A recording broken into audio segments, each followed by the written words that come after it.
Alright, we just removed the old capacitor, put in the new one. Here's the old one, dome-shaped. Oh, here are my tools. Now, did all the hard work. Eliana, get away from there. No. This has been my big obstacle here, is keeping my nursing toddler at bay while trying to do this repair.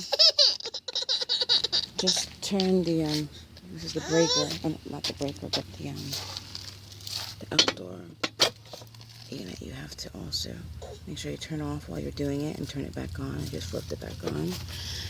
Turn my breaker on. Now I'm waiting for my AC to kick in. Let's see if this works. Please let this fan turn on.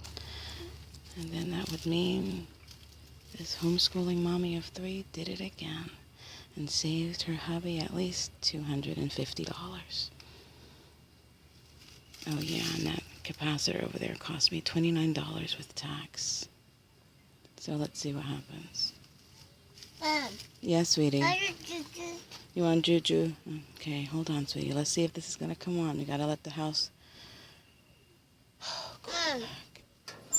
Yes, sweetie. Yes! Yes! It worked! Woo!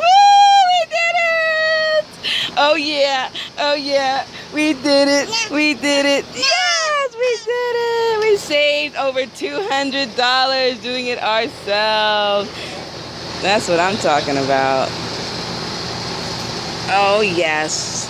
As you can see, guys, the new capacitor fixed the problem. The fan is spinning and we are back in business.